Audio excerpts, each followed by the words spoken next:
Olá pessoal, tudo bem? Eu sou Evandro Júnior e aqui do Ministério Fruto da Oliveira nós temos uma palavra para compartilhar com o seu coração.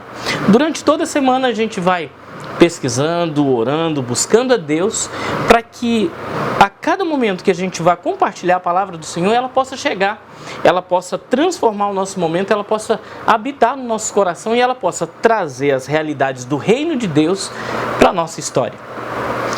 E nunca foi tão necessário como tem sido no nosso tempo, falar sobre tempo. Falar sobre essa grande bênção de Deus que é o tempo. Na verdade, existem algumas palavras na palavra de Deus, na Bíblia, que são traduzidas por tempo. Uma delas é Cronos e a outra é Kairos. Cronos é essa medição de tempo mecânica, matemática que a gente tem. E Kairos é essa oportunidade da intervenção de Deus no nosso tempo, nessa sequência de fatos que nós dividimos entre passado, presente e futuro. Eu quero compartilhar com você sobre o despertar dos iluminados. Nunca foi tão necessário que os iluminados se despertem. E aqui não vai nenhuma crítica, nenhuma análise sobre a palavra iluminados, porque aqui em Governador Valadares nós temos um empresário bem-sucedido, Sheriston Kaiser, que tem o seu projeto chamado o Projeto do Iluminado, mas não tem muita coisa a ver com isso não. Na verdade, iluminados, você vai entender ao longo da nossa conversa que se trata de você, se trata de cada um daqueles que um dia recebeu a luz do Espírito Santo, a luz do Senhor Jesus, a luz da palavra no seu coração e tem a responsabilidade de despertar, de se levantar e de transformar o meio em que ele está habitando. Nosso mundo está perdido em densas trevas e a gente vai entender isso daqui a pouquinho. Por que é necessário que os iluminados despertem? Por que e quais são as consequências desse despertar?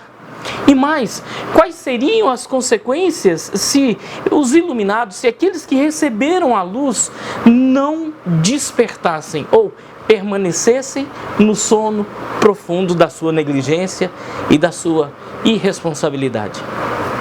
Dormir é muito bom, todo mundo gosta de dormir. Descansar é bom demais, mas descansar além da conta. E o que quer dizer além da conta? Como tratar o tempo? Desde Galileu Galilei, nós vimos que a história tem se encarregado de não controlar o tempo, mas de alguma maneira perceber o tempo, arranjar o tempo e se arranjar ao redor desse tempo que nós chamamos de presente, passado, futuro. Não sei se você sabe, mas os relógios não existem para controlar o tempo. Os relógios existem para perceber e acompanhar e se organizar ao redor disso que nós chamamos de tempo. Desde Galileu Galilei, nós acompanhamos o desenvolvimento histórico desse equipamento que nós chamamos de relógio. Já existiu o relógio do sol, já existiu o relógio da água, já existiram vários tipos de relógios. A ampulheta é um tipo de marcador ou medidor desse tempo. Mas quando chegou a história de um brasileiro chamado Santos Dumont, um aeronauta chamado Santos Dumont, encomendou um relógio de pulso. E a ideia era que ele tivesse as mãos livres para controlar nas manetes do seu aeroplano, do seu avião, e pudesse aí ver com quanto tempo ele estaria voando, quanto tempo ainda faltaria. Pode-se atribuir a Santos Dumont a invenção do relógio? Não, mas ele é um daqueles grandes incentivadores disso. Apesar de termos hoje os smartwatches, os smartphones, os relógios digitais, nem assim a gente controla o tempo. Você não consegue controlar nem o passado, nem o presente e nem o futuro. Mas nós podemos fazer do nosso presente, passado e futuro uma experiência boa da gente viver. o despertar dos iluminados. É a nossa grande necessidade. E o texto está aí. Levanta-te e resplandece, porque já vem a tua luz, e a glória do Senhor vai nascendo sobre ti. Isaías, capítulo 60, versículo 1. Essa semana foi uma semana interessante, porque de novo eu tive a oportunidade de conversar sobre esse texto, de compartilhar essa mensagem que agora você recebe aí. O livro de Isaías é o livro mais messiânico que nós temos na palavra de Deus. É o livro que trata do passado de um povo rebelde, do presente de um povo confrontado e do futuro de um povo que pode receber as bênçãos da parte do Senhor.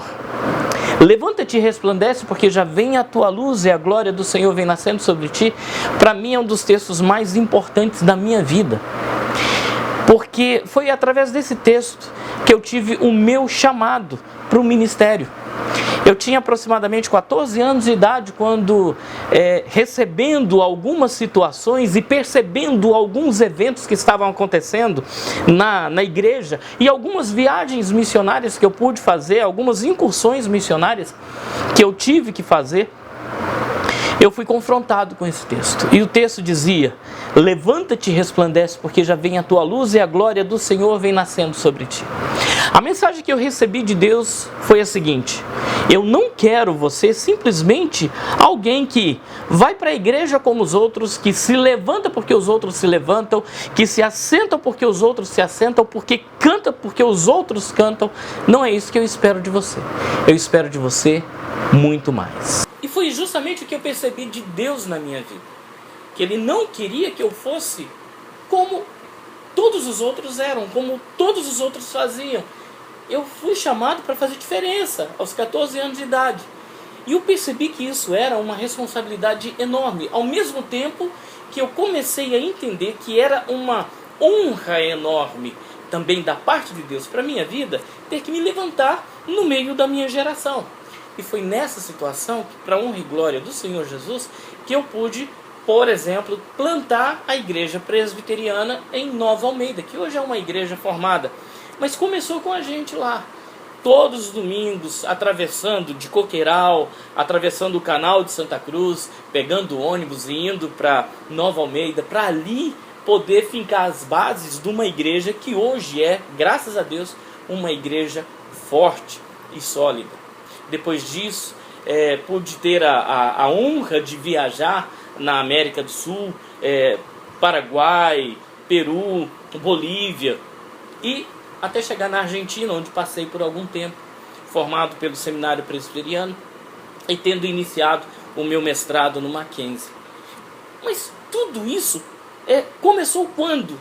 Quando Deus virou para mim e me falou: desperta, porque a tua luz vem e a glória do Senhor vai nascendo sobre você. Vamos entender esse chamado, vamos entender esse despertar, vamos entender essa grande necessidade. Qual é a causa pela qual Deus quer e qual é o porquê Deus quer e nos manda despertar? Versículo de número 2 do capítulo 60 diz assim: porque eis que as trevas cobriram a terra e a escuridão os povos. Essa é exatamente a descrição que nós podemos fazer do momento que nós estamos vivendo. Trevas por todos os lados, morte espalhada por todos os lados. Cada postagem, de cada 10 postagens que você vê na internet hoje, 9 são de luto, 9 são de tristeza, 9 são de separação. 9 são da profunda amargura das pessoas sofrendo com a morte, com a enfermidade e também com a fome, com o desemprego e com as injustiças. Nunca se falou tanto em racismo, nunca se falou tanto em discriminação, nunca se falou tanto em desigualdade social. Porque eis que as trevas cobriram a terra e a escuridão os povos. Essa é a causa pela qual, esse é o porquê Deus nos manda: despertem.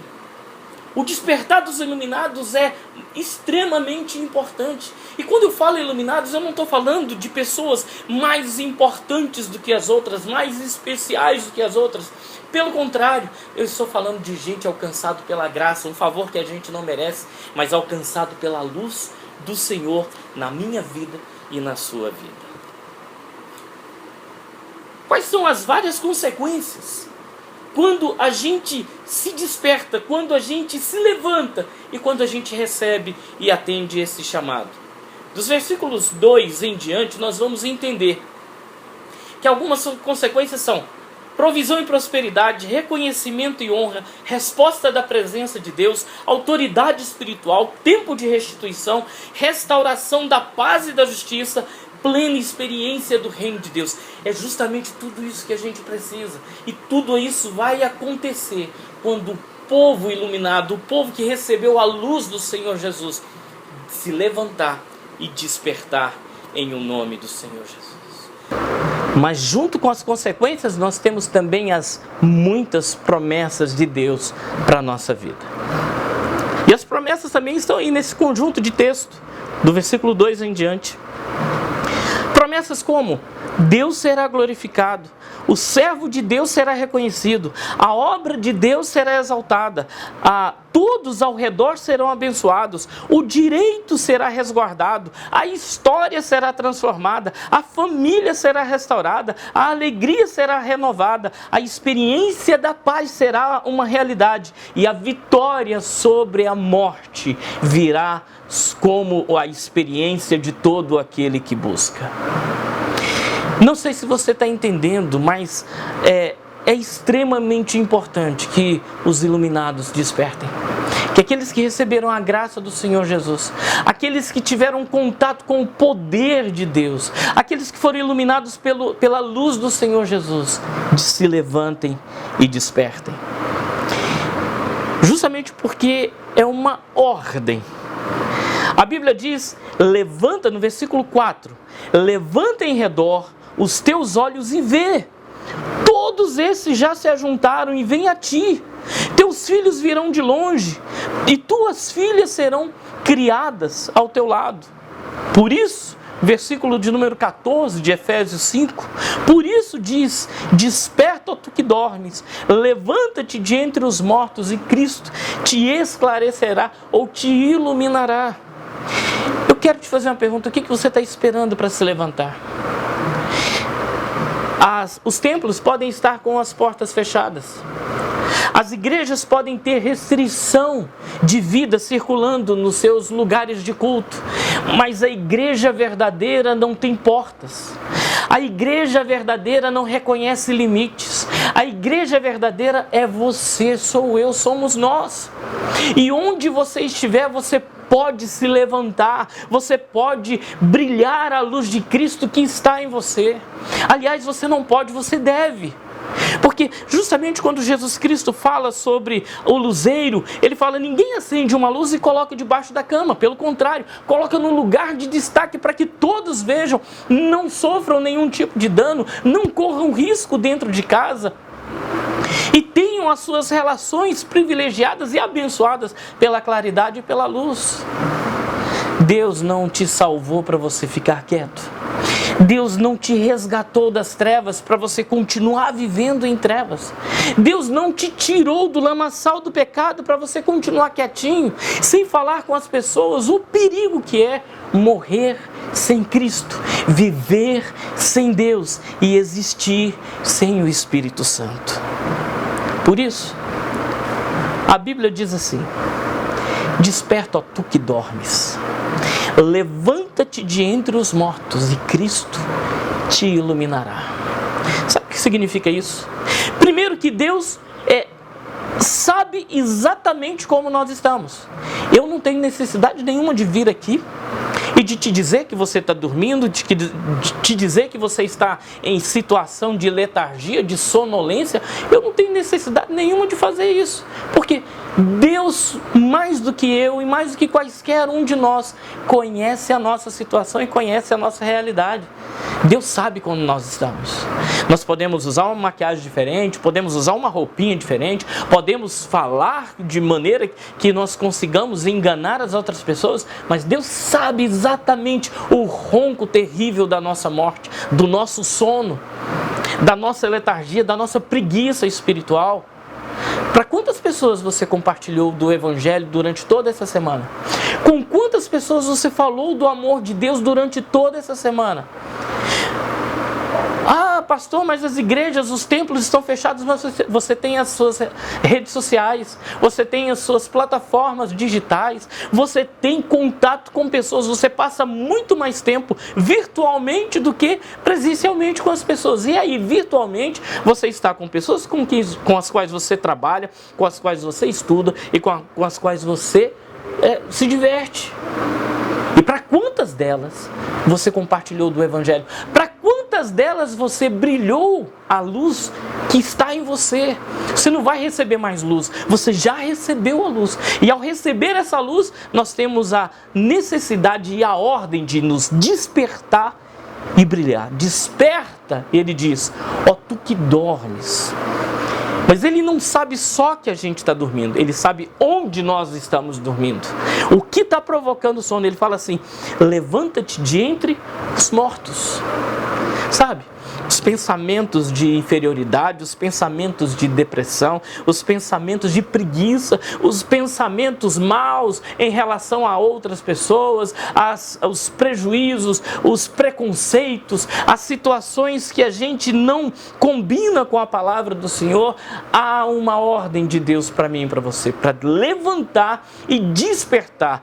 O que estamos fazendo e onde nós estamos não combina com aquilo que nós recebemos de Deus, que é a luz de Cristo. Desperta, ó tu que dormes, levanta-te de entre os mortos e Cristo te iluminará. Meu desejo e a minha oração é que você possa obedecer a palavra, obedecer esse chamado de Deus e despertar e levantar e brilhar, porque foi para isso que o Senhor Jesus te salvou. Deus te abençoe em o nome do Senhor Jesus.